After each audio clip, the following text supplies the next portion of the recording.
The Potawatomi Zoo is proud to welcome families and people of all ages. Our social safety guidelines and practices are on our website for all zoo attendees, along with details about our Edzucation classes in July and August. You're watching PBS Michiana, WNIT, South Bend, Elkhart.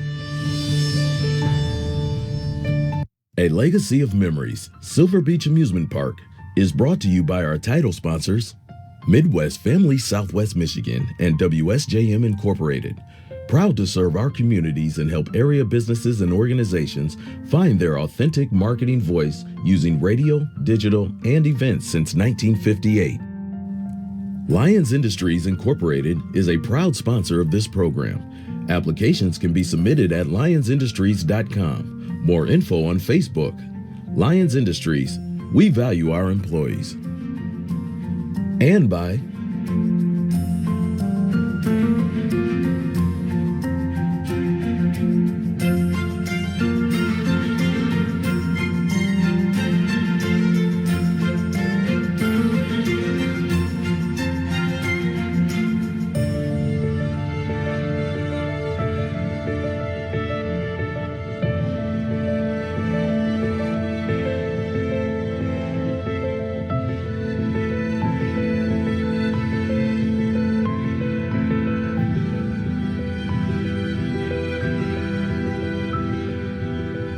thank you.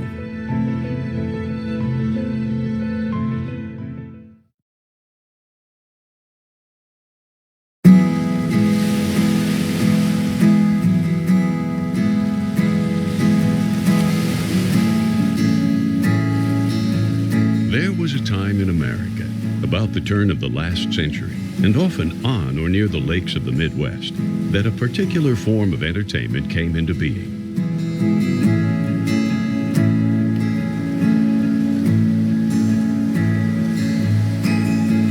The amusement park, one of which was Silver Beach Park in St. Joseph, Michigan.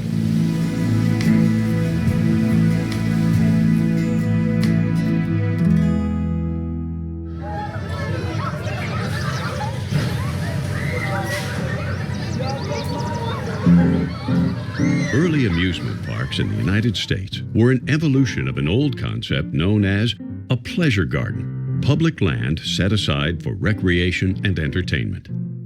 These were often picnic grounds with bandstands, dance pavilions, and food vendors, offering a place where families could gather on a summer day to escape either the bustle of the city or the monotony of agrarian life. But with the opening of the Columbian Exposition in Chicago in 1893, fairgoers were witness to a dazzling array of mechanical, electrical, and manufacturing spectacles in a gleaming near-utopian environment. Not to mention the world's first Ferris wheel, named for its designer, George Ferris. Standing 264 feet tall, it was the most popular attraction at the fair. News of this grand exposition was widely reported, complete with engravings, lithographs, and photos of the wonders seen there. As a result, the expectations for amusement in America went up a few notches. People were no longer content with the passive, languid atmosphere of the pleasure gardens. They wanted, they expected more. And as the nation looked forward to a new century ripe with possibilities, a fresh optimism for the future, and a general sense of joie de vivre, entrepreneurs took advantage of this desire and built temples of delight across the land. In the Midwest, amusement parks popped up like dandelions in spring. In Michigan alone, a partial list includes Edgewater Park, Jefferson Beach, Electric Park, Eastwood Park, Tajmu Park, Winona Beach. In fact, the state of Michigan featured 35 amusement parks at one time. Across the lake in Illinois, you had the legendary Riverview Park in Chicago, as well as White City, modeled after the Columbian Exposition attraction. Amazingly, the state of Illinois has been home to more than 140 amusement parks. Ohio had Euclid Beach, Chippewa Lake, Eudora Park, and Cedar Point, still in existence today. Sadly, that would not be the fate for most of these parks. Rather, the demise of many of these family-owned amusement parks was similar across the board. But before we get ahead of ourselves, let's focus our attention on Silver Beach Amusement Park in St. Joseph, Michigan, as the history of this park is not unlike that of many of the others. Silver Beach did not start out as an amusement park. In fact, Silver Beach wasn't even called Silver Beach. That would come later. It had its roots in the persona of Mr. Logan Drake, born in St. Joe, who even at an early age had a reputation for being a bit, shall we say, rambunctious. Well, Grandpa, he was, I guess, a difficult child to raise. They said he quit school at 10. He was a hellion. He was really into it. He was off to here. He'd hop a train here, hop a train there. And his dad couldn't keep him in school. He was just full of it. Logan and his brother Fred hightailed it to Chicago, where they operated a confectionery for the better part of a year. With the money they made in Chicago, they moved back to St. Joe and began a boat building and rental enterprise on the south side of the river. Various reports put the year somewhere between 1880 and 1883, which would have made Logan Drake between the ages of 17 and 20 years old. And he was always into building things. And he decided to build canoes. But then he had so much business, he needed a partner. By 1885, with the volume of orders greater than his capacity to fill them, he teamed up with Lewis Wallace, son of John Wallace, a Scottish marine engineer who also owned a number of freight schooners that plied the shipping routes of Lake Michigan. This partnership proved to be a good one, resulting in moving downriver and expanding the business, erecting 2 boat-building houses. Their first major triumph was the construction of the Tourist, a steam-powered sternwheeler that was used for pleasure cruises. It would, in the not-too-distant future, be used to bring tourists to Silver Beach. But first things first, the partners then enlarged their rental livery with 40 rowboats and 30 sailboats, a substantial investment that provided steady income during the summer. Then, in 1892, Misters Drake and Wallace bought 20 acres of land on the river, which included a bathhouse. This allowed customers to go swimming, as they could change clothes, take warm baths, and make themselves presentable before returning home. Grandpa had some land he'd bought along the river, because the land he bought is right on the St. Joe River, on the south side of it. And so they bought the boats and put a dock out. Logan Drake and Lewis Wallace buy a lot down there. I think they paid $6.85 for a lot down on Silver Beach. And they start doing a concession down there where you can buy some bathing stuff and that sort of thing. And it just evolves out of that, then it grows. And then they were running excursions. And they were just busy, busy, busy. People came and waited to go up on the river and spend the day, because in those days, there wasn't the transportation there is today. But it started out just with boats and then cabins and then slide into the water.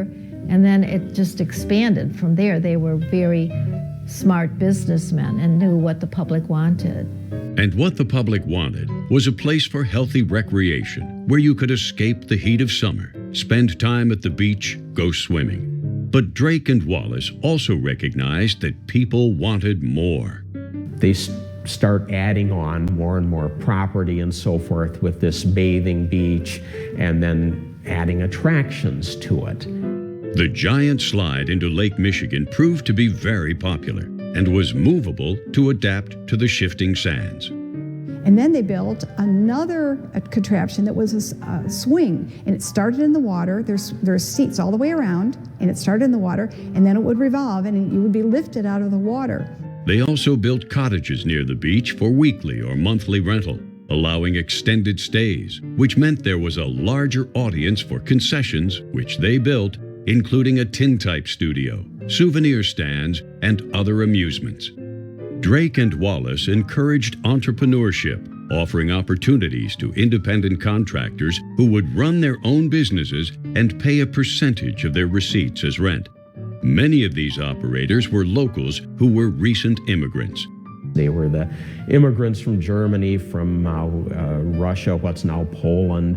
They lived down there. The workers, you know, there were many people that came from other countries, and they didn't speak English very well, but they spoke 4 and 5 languages. Logan Drake kept moving south and building, and the boardwalk expanded and the buildings expanded. They added one thing and another, and then the boats got bigger and bigger, and it grew from there. So it's sort of a confluence of many things that brings people to amusement parks, and if they're spending money, the parks are going to develop attractions that'll bring them in. Logan Drake was a really creative entrepreneur because he made it was his life, conscious effort to make this move and change and be an attraction that changed. Inasmuch as there were many amusements and activities to partake of, the entire operation was still without a name other than the Drake and Wallace Company. Legend has it that the then girlfriend of Logan Drake, Maud Slanker, 17 years his junior, mentioned to him that the moon shimmering on the waters of Lake Michigan at night made it look like silver. And so the name Silver Beach was coined. Logan went on to marry the young lady in 1901. She bore 3 children, though the first, also named Maud, died only 29 days after being born. Milton, her second-born, went on to be a prominent banker in Detroit. And her third, a daughter named Beulah, born in 1909, would later become directly involved in the operation of Silver Beach Amusement Park. Now, it just so happened that Maud Slanker had a younger sister, Laura Slanker, who caught the eye and hand of Lewis Wallace, marrying him in 1907, making business partners Logan and Wallace, now brothers-in-law. The now related by marriage partners continued to expand their fledgling park, adding more and more attractions to bring in more and more customers. They added an airplane ride, of course a roller coaster, an integral part of any amusement park, which was named Chase Through the Clouds, though most simply referred to it as the Figure 8. A bowling alley was added, and a pool hall, which, like the bowling alley, was a men-only venue. A roller skating rink, favored by the teenagers, was added, with skates that clamped onto your shoes. Boxing matches were held, drawing thousands of onlookers.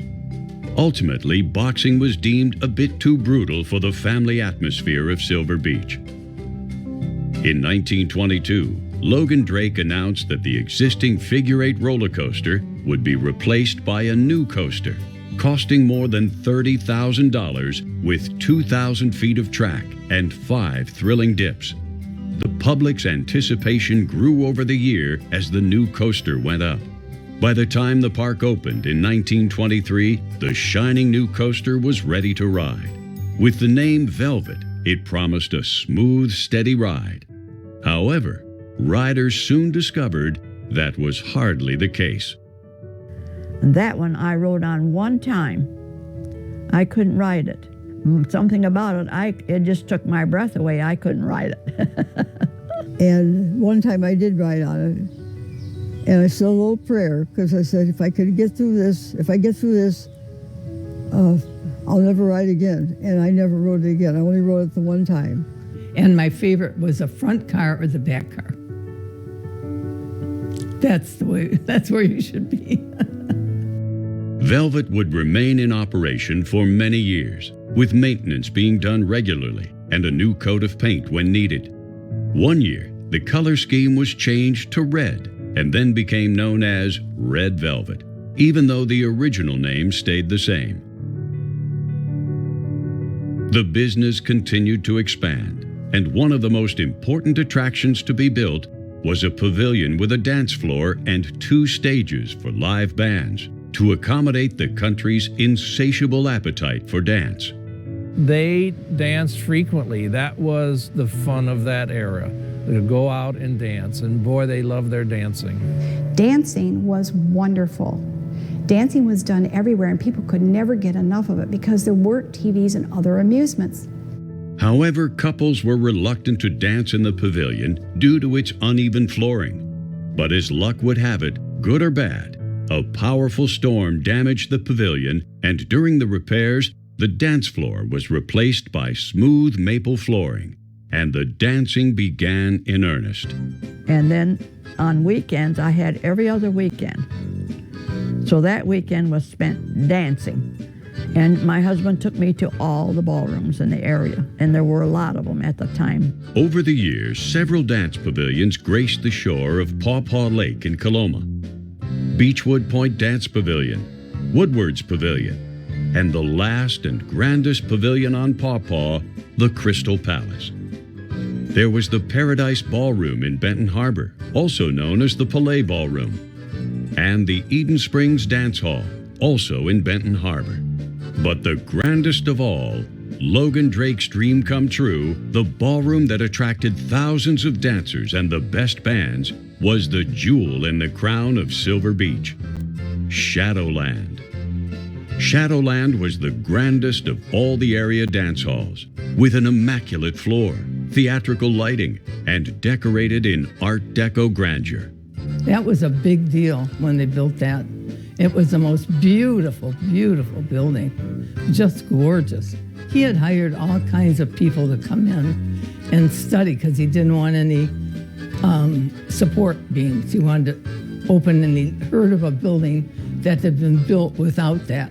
And he went and studied it, hired the guy, and they built it, and it was just beautiful. And it was terrific. It had yards and yards of silk pongee when it was first opened. It was the glamour spot, and of course it was all live music. The grand opening on Saturday, April 30th, 1927, attracted more than 3,000 dancers, ready to scuff the proverbial parquet, packing the pavilion with light-footed free spirits, eager to take a turn on the magnificent dance floor. You just had a beautiful dance floor, real shiny, and it was a big floor. When the orchestra would play, you had all you could do to get around the floor one time with a song. It was that big, a beautiful floor. You know, and when he decided to do the dance hall, he didn't just put up a dance hall, he wanted the best. And he attracted the big bands because of it. These traveling bands would come through. Benny Goodman and Glenn Miller be the best known of them, but there were a lot of these big band dance halls. And so with the big bands that came in here to Shadowland, it was the thing to do to see some of the best musicians there were in the country. All that era, the big band era, my dad could tell you every single name because he was there dancing to those people. Shadowland saw many great bands on its stage over the years, with regulars like Wayne King and his orchestra, Dan Russo and the Orioles, Paul Tremaine, Harry Shannon, Maury Sherman, Tommy Dorsey and his band, the Glenn Miller Orchestra, and a host of singers and entertainers whose names are, for the most part, long forgotten now, but were an important part of the dance scene at Shadowland, and an indelible memory for those who danced there. It was a dancing time. With the huge popularity of the Shadowland Ballroom, in keeping with Logan Drake's penchant for adding new attractions, the old Pavilion Dance Hall was repurposed as the Fun House. And we saved that for last, so that when we got through with all the rides and eating or something, we'd go in the Fun House, and there was no limit of how long you could be in there. I love the sugar bowl. That was really neat. You know, like the sugar bowl was made out of polished wood. And you get in and sit in the middle, and then they'd spin it, and it'd throw you on the sides of the sugar bowl. It was really great. Everyone loved that. The the barrel that spun and you had to try to walk through it. You know, you'd had to try to walk through the turning barrel, the rotating barrel. That was all solid wood. Nothing has the same atmosphere as that old-time arcade like that. Another change was the addition of the Laugh in the Dark attraction, which took the place of the old skating rink, which was being used less and less. There was this house of mysteries that you would go through, and it was a maze. And when I was little, it was really, I was always kind of worried I wouldn't get out. There was a mechanical clown in the Hall of Mirrors. Is there anybody who thinks clowns are fun? That clown was so scary. You'd be going through the mirror maze, and all of a sudden this thing would start moving and yelling, and it's like, oh, bam, right off the mirror. Yeah. And our favorite ride was a whip, because everyone would get on the whip, and the whip would go around, and all the change would go out of people's pockets in the seats and down in the seats. And we'd get on, the kids, we'd go, we'd fill our pockets and we'd make money. The first thing we would go on was the Tilt-A-Whirl and the Scrambler. Those were our rides. And you'd spend all day here. You just didn't come for a couple of hours. You got to spend the whole day here. It was a great time to be a kid back then. It was all just crazy, simple fun.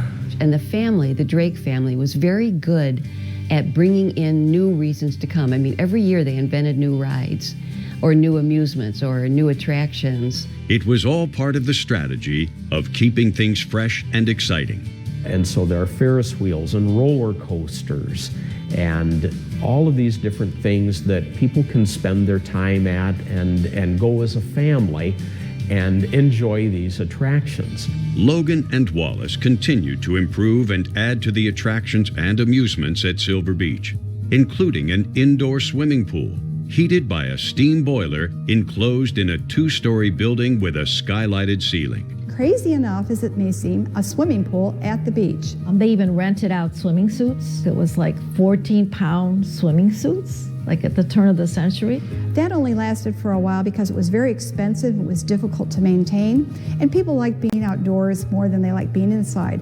Recognizing that the swimming pool, or natatorium as they referred to it, was not generating enough traffic and revenue, they quickly adapted and turned the building into the Penny Arcade. That Penny Arcade was probably the coolest place ever. I mean, I've been to lots of Penny Arcades in lots of different places, and this was old-timey. Well, my mom and dad and my aunt owned the Penny Arcade. That was my first induction here. And I was 8 years old, 7 when we moved here, but the next year I started working in a Penny Arcade. Originally, my aunt owned the Penny Arcade, but my aunt that owned the Penny Arcade told my dad, if you come to Michigan, run a Penny Arcade for a summer. If you really like it, I'll sell it to you, because I'm going to go back to New York and go back into teaching. The Penny Arcade was full of wonderful machines to delight children of all ages. From mini shooting galleries, there was something for everyone. Some were games of skill, some were games of chance, and some were designed to see how tough you were. I think we had 170 machines in there. We had a recording machine where you record your own records. At pool tables, we had bowling alleys, mutoscopes where you put your penny in, you sit there and you hand crank it.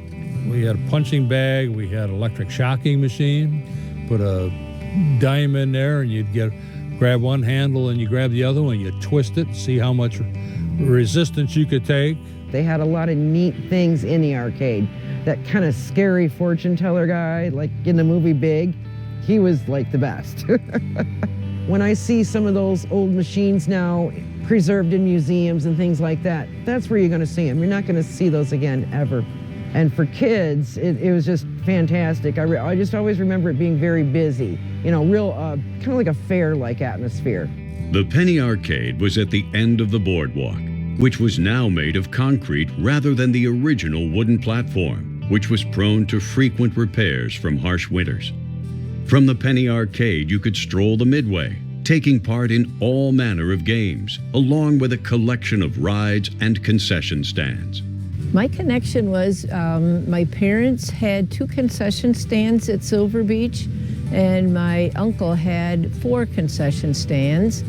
My whole childhood from, I guess, when I was probably very young up until the beach was tore down in 1971. Every summer, our whole life from Memorial Day weekend to Labor Day weekend revolved around Silver Beach.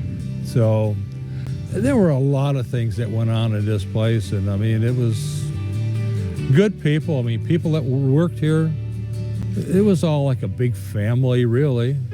The essence of a family atmosphere was part of the charm of Silver Beach, driven by the desire of Logan Drake and Lewis Wallace to have a place where you could take your family without worry. And it was kind of like a family place to go. The whole family could be together. It was a family-orientated place.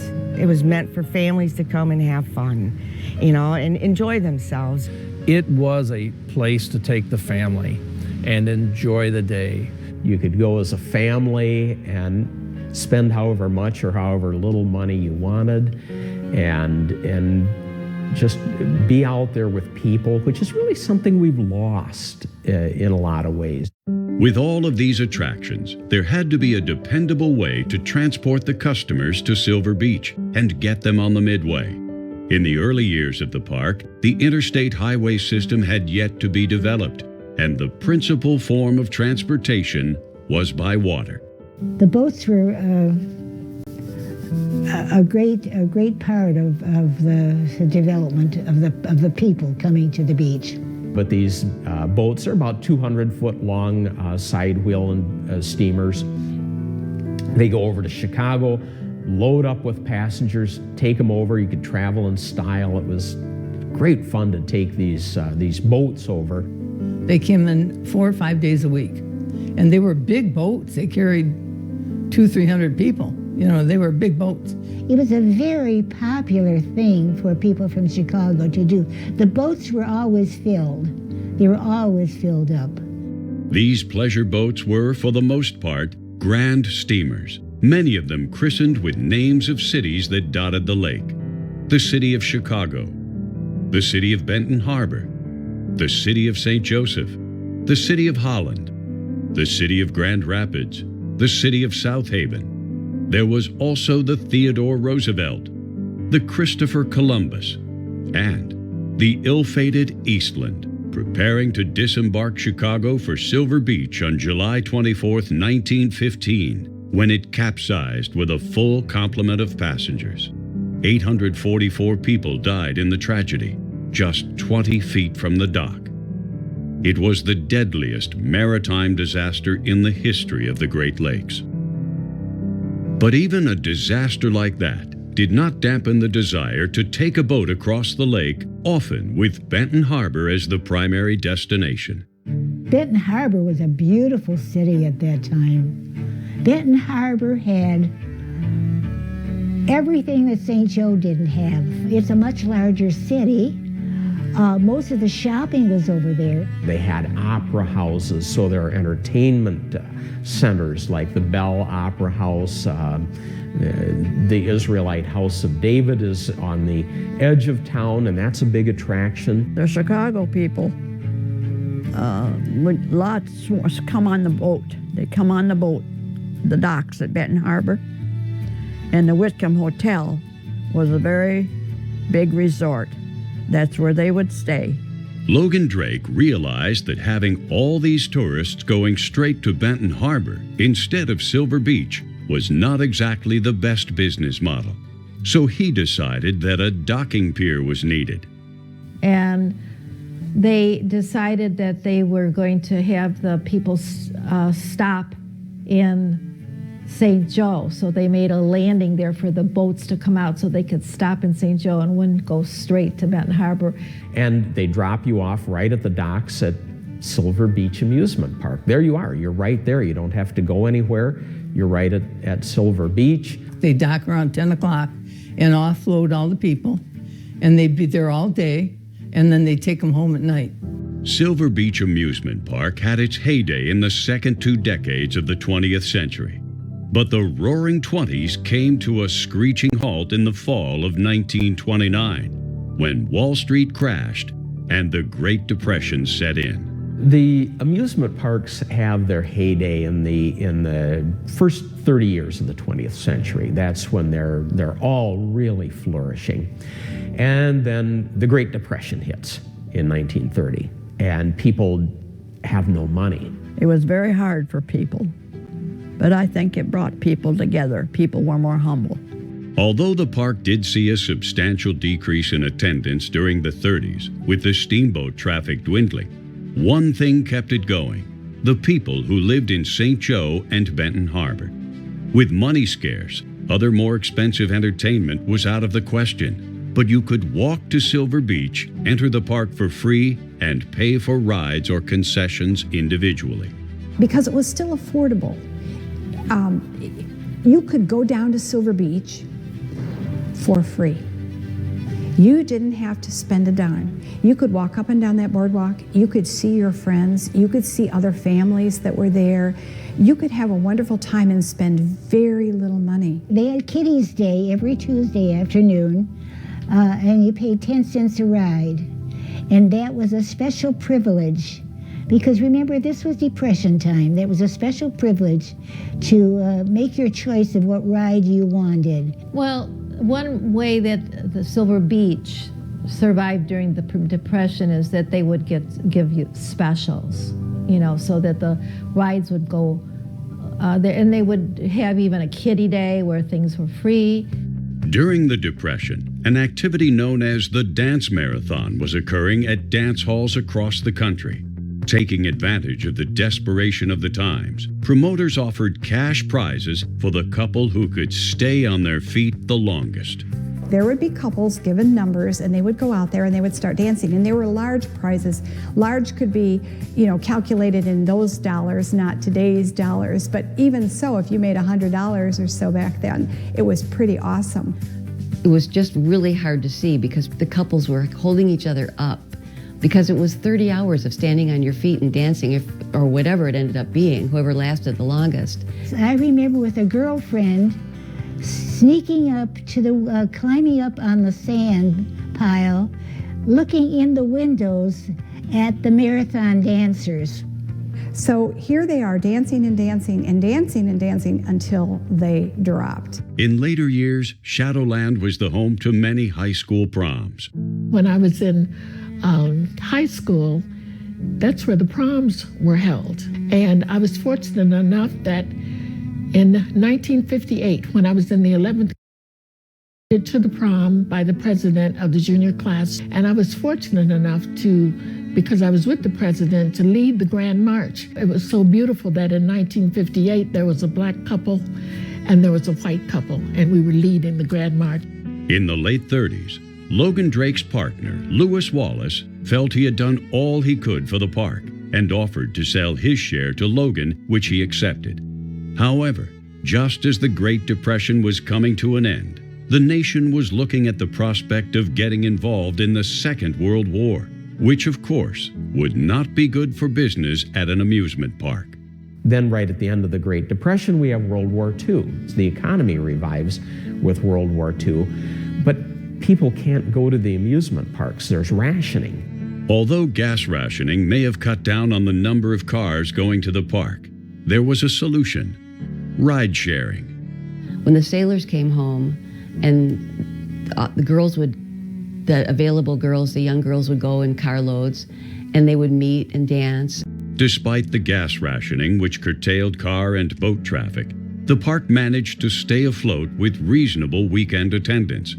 By the time the war ended, Logan Drake had been directly involved in running the business for more than 50 years, and he was beginning to feel his age and looking to relinquish his role as park patriarch. Lucky for him, there happened to be a willing candidate for the job in the form of one Mr. Horace J. Terrell, who everyone simply called Chief. Chief Terrell happened to be at Shadowland one evening and met a young lady named Beulah. You may recall an earlier reference to a young lady by this moniker, who also just happened to have the last name of Drake. Beulah Drake, Logan and Maud Drake's daughter, who called herself Bobby. Aunt Bobby was not named Aunt Bobby. She was named Beulah. And when she got into like her 40s, she changed her name. She hated her name, hated it. She was always called Bobby, and she changed it to Roberta. It happened that Chief Terrell was not only good with his hands, but he also had a knack for the creative and had ideas about how to improve Silver Beach Park. And so Logan Drake hired him on as his assistant manager. For those of you who have the ability to see the proverbial writing on the wall, it will come as little or no surprise that not long after, Chief and Bobby became engaged, and not long after that, were married in April of 1945. They were married and they took over the operations of Silver Beach when Logan Drake was ready to step down.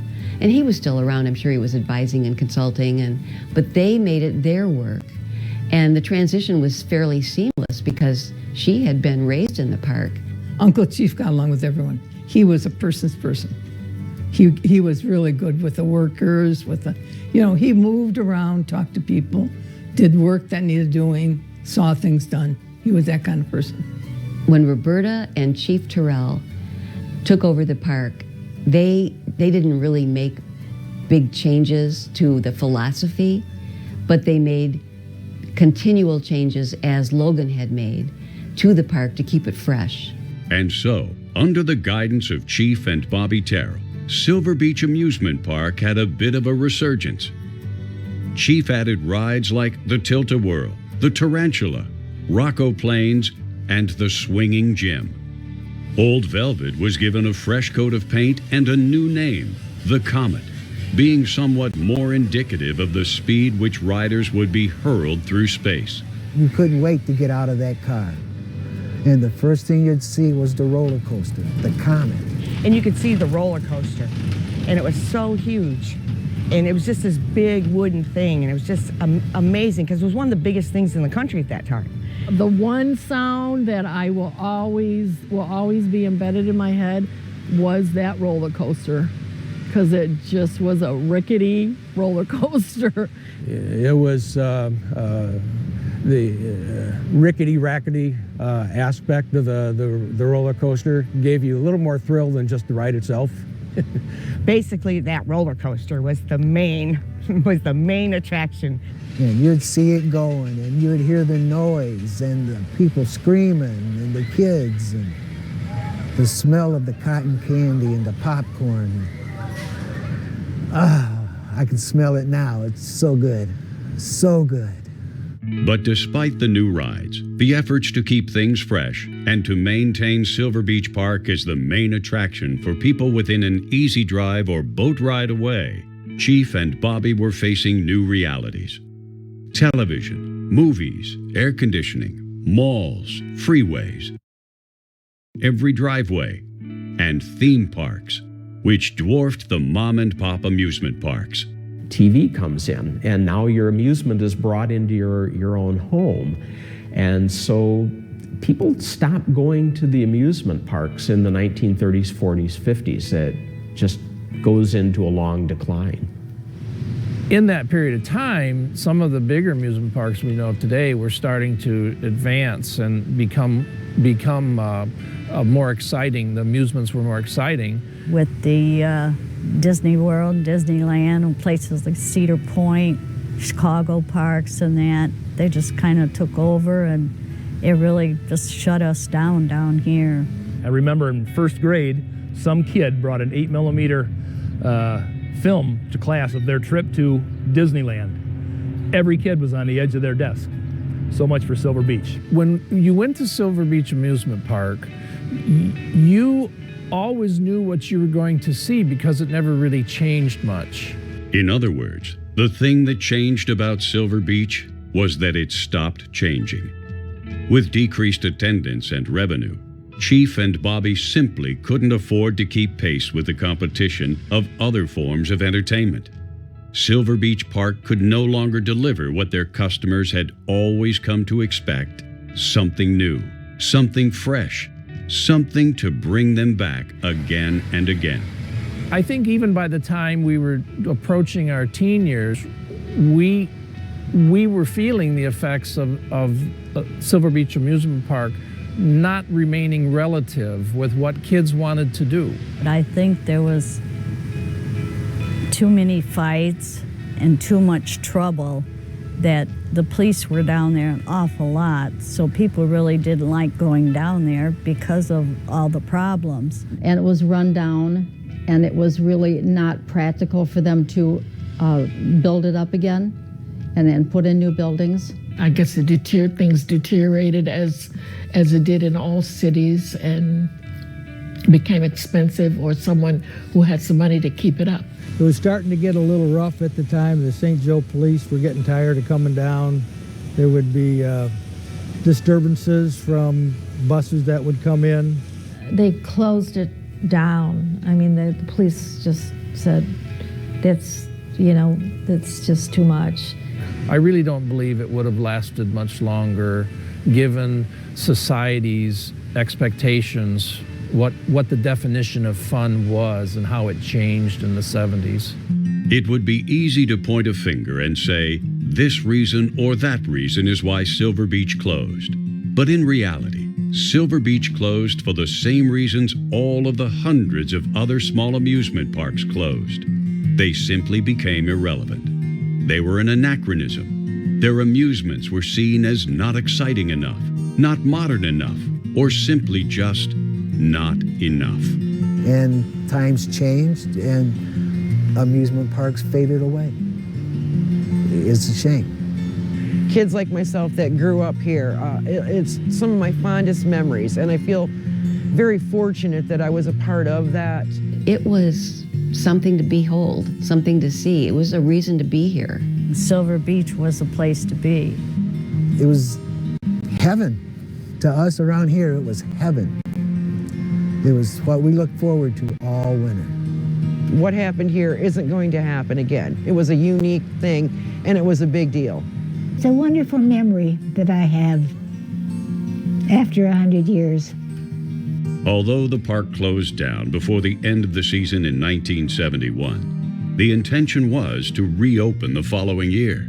Well, it did not open the following year because the state or the city was wanting the park to do a $50,000 upgrade in electrical systems and that. The owners were getting up in age. The park actually needed a lot of restoration work, and so they decided not to open up. The Terrells sold off whatever rides and attractions they could, including the Funhouse, the Laugh in the Dark, the Ferris wheel, and the machines from the Penny Arcade. One by one, pieces of the park were sold off, leaving only the empty buildings and the Comet roller coaster standing as silent testament to what had once been a playground of joy. But they too fell to the ravages of time.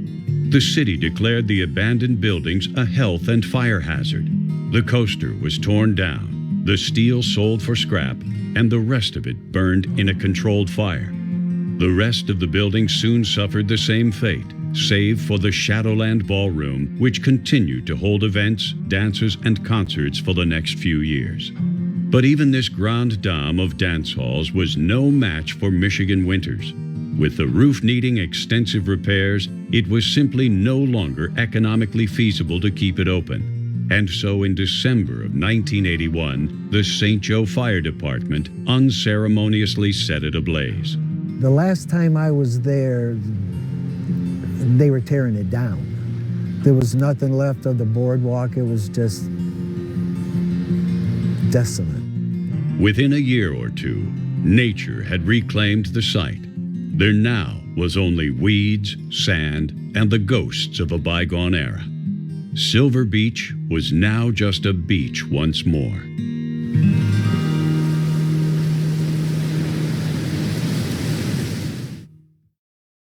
Now, it would be a cruel trick to end this story on such a doleful note. Surely you think there must be some ray of sunshine to end on, and you would be correct. If you've ever been to Silver Beach or any amusement park, you've probably noticed a rather glaring omission up to this point in our story, and that is the absence of a particular ride that is fairly emblematic of amusement parks, the centerpiece of many of them, and one that is enjoyed by just about every person who rides it, regardless of age. It is also the feature most lovingly remembered by anyone who rode it. The carousel, or in the vernacular, the merry-go-round, which truly deserves its own story. The spectacular Silver Beach Carousel was built by Messrs. Frederick Dole and M.D. Borelli of North Bergen, New Jersey, and was installed in Silver Beach Park in 1910.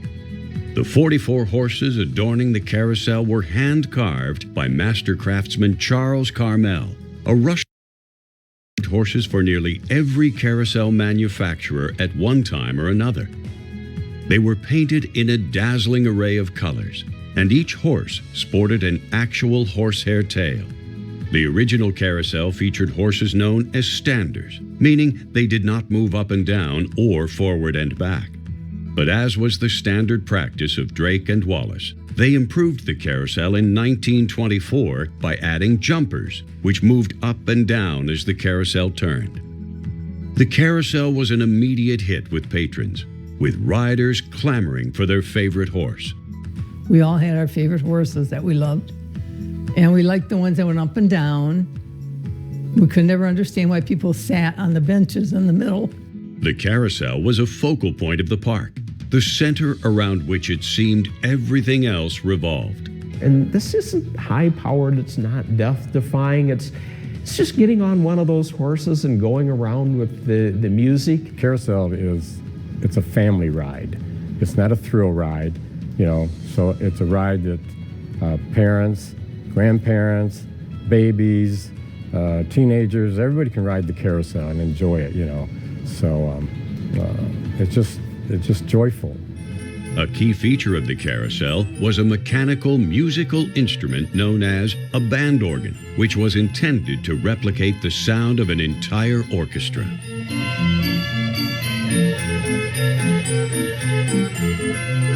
I loved the carousel because it was the music that I really was gravitating towards. I just think it's beautiful. I could stand there all day if I didn't ride it and listen to the band organ, the music. It's just beautiful. It may please you to know that the carousel from Silver Beach Amusement Park has been saved and lovingly restored. However, there's a bit more to that story. They offered us the carousel if we wanted to buy it, but Ron and I weren't in a position to buy it. At that time, we were living in New York City, I believe, and there was no way that we could buy it and afford to store it somewhere. With no other willing buyers, the carousel was put up for auction and was purchased by Mary Ann Stevens of Roswell, New Mexico. She was a carousel historian, collector, restoration specialist, dealer, lecturer, and writer. The carousel was dismantled, shipped, and put into storage. She did not sell it off piecemeal and kept it in storage. The process of trying to bring that old carousel back was first finding it. I know a lot of research went into figuring out who bought the carousel after the amusement park dismantled and where it was located. In 1997, the Silver Beach Carousel Society was formed in the hopes of finding, purchasing, and restoring the original carousel and to house it in the yet-to-be-constructed Silver Beach Center. The Silver Beach Carousel Society got together and they wanted to bring back the old, original Silver Beach Carousel. When it was discovered that the original carousel was still in Roswell, New Mexico, it was exciting because the thought of bringing back the carousel to this area was a dream. Contacted the owner and said that we're interested in buying it. Maybe some time. We have to line up financial backing. We have to line up a site and make other arrangements. But we'll be back in touch. The first order of business was pulling together enough money to buy the carousel. We did know it was on the open market, that it could be sold to anybody, if they had the money. And we had raised about $200,000 in a 4-year period. Fast forward a couple, 3 years, when after they were able to do that, and they made contact with the owner and said, oh, well, I sold the carousel. And, that took all the wind out of the sails. The Silver Beach Carousel was gone. sold to the Three Rivers Carousel Foundation in Kennewick, Washington, where it indeed was lovingly restored and is now known as the Giza Carousel of Dreams. Although they were discouraged, the Silver Beach Carousel Society Board got together and decided on a new course of action. They decided to, let's start from scratch and let's create a whole new carousel. The board knew they had their work cut out for them. They needed a site to build on, they needed sponsors, they needed donors, they needed community support. And they got it. Marcy Gast Shallon was the catalyst who really got things going and drove the project forward. She, along with her husband Ed, her brother Warren Gast, and his wife Lou, bought the property on which the center now stands and donated it to the center. Marcy was influential in leading others in the community to donate toward the project as well. And there were no tax dollars that were spent in creation of the Silver Beach Center or the carousel. There are no tax dollars funding the Silver Beach Center. With funds committed, the board contracted with Carousel Works in Mansfield, Ohio, a premier builder of hand-carved, hand-painted wooden carousels, and asked them to design a carousel that was in the style of the original. So yes, it's a brand new carousel, but we've got 6 figures on the carousel that are carved reminiscent of the original figures that were on the original Silver Beach carousel. The new carousel is made for us. It's not from somewhere else. It was made for us. As it turned out, not being able to get the original carousel was a blessing in disguise, as it needed extensive restoration that would have cost over $1 million in addition to the $750,000 cost of the carousel. In one sense, we got a bargain, and we got a carousel that we had custom made for us the way we wanted it to be. While work proceeded on the carousel, ground was broken for Silver Beach Center in July of 2008, and the grand opening was held in January of 2010 in the middle of a snowstorm. And we had over 1,000 people show up, even with the blizzard going on, but people were anxious to see what we were bringing here, you know. We didn't know if we were going to make it. I mean, that was a big speculative move. When we opened, it's like, God, I hope people show up. They did. The finished product represents the culmination of a unique public-private corporate partnership, which includes the Silver Beach Carousel, the Curious Kids Discovery Zone, and the new Shadowland Ballroom, along with the Whirlpool Compass Fountain and the adjacent community event green space. But the centerpiece is the carousel. The carousel features 2 chariots and 44 meticulously carved and painted figures, including horses and some rather unique animals in the menagerie, like the panda, the praying mantis, the raptor, the rooster, a sea otter, a sheepdog, a snow leopard cub, the St. Joseph bear, and of course a Michigan State Spartan horse. I was on a committee to bring the put a Benton Harbor tiger on this new carousel. And I was determined to ask people for money or to help make it happen. And we have the most gorgeous tiger on the carousel. And I have 2 grandchildren that took me to Silver Beach. And they said, come on, Grandma, get on this merry-go-round and have a ride. Pick out a horse, whichever one you like. So I picked out one and I got to ride it for my 100th birthday. Yes. And so that's the one feature of Silver Beach that's really come back is that carousel. And it's a lot of fun. And you see the families with the kids and they're all riding the carousel. And it's like, oh my gosh, you were doing that 100 years ago, literally 100 years ago, the families are doing that. It's come back, it's still fun. The legacy of Silver Beach Amusement Park is that this space where we're standing now is going to remain dedicated to public use for the next 86 years. We're 13 years into a 99-year lease. So the fun that you see down here in late spring through early fall, that's the legacy of Silver Beach Amusement Park. It just makes you feel good. And it's fun. You know, it's just fun. We as a society tend to build memorials that honor great tragedies, like the sinking of ships or battlefields where many have died, or even places where important events occurred. But if memory has ethics, we should also memorialize places where people simply came together to play, laugh, have fun, dance, and fall in love. Oh, it was magical. It was happy, and it still is today. It's still a very happy place. And that's what the Silver Beach Center is, a memorial to the spirit of fun, of joy, of being a kid again. But every time I walk in that building, and that is every day, except 2 and sometimes more, I feel like a kid again. It's my joy in life. If you want to know more about Silver Beach Amusement Park, pay a visit to Silver Beach Center. The exquisitely built diorama of Silver Beach Park gives an idea of what it might be like to stroll the Midway again and experience the sights and sounds of the amusement park.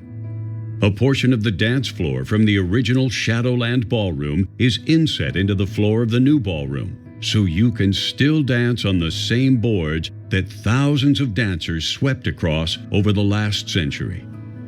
Children can have fun while learning in the Curious Kids Discovery Zone. And of course, be sure to ride the carousel, the jewel of Silver Beach Center. You need to just come in and see this carousel. You're not gonna believe how beautiful it is. Silver Beach Amusement Park was a dream made real by Logan Drake and Lewis Wallace, who took a patch of sand and turned it into a place where people came for nearly 80 years with the sole purpose of having a good time. It is still that place. Come and be a part of it.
A legacy of memories, Silver Beach Amusement Park is brought to you by our title sponsors, Midwest Family Southwest Michigan and WSJM Incorporated, proud to serve our communities and help area businesses and organizations find their authentic marketing voice using radio, digital, and events since 1958. Lyons Industries Incorporated is a proud sponsor of this program. Applications can be submitted at lyonsindustries.com. More info on Facebook. Lyons Industries, we value our employees. And by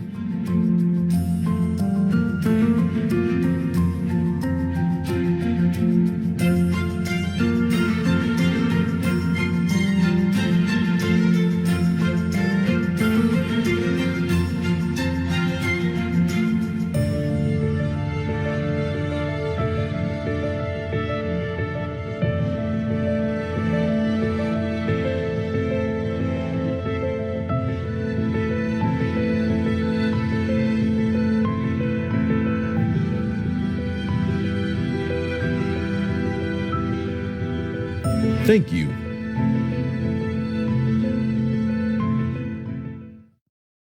This WNIT local production has been made possible in part by viewers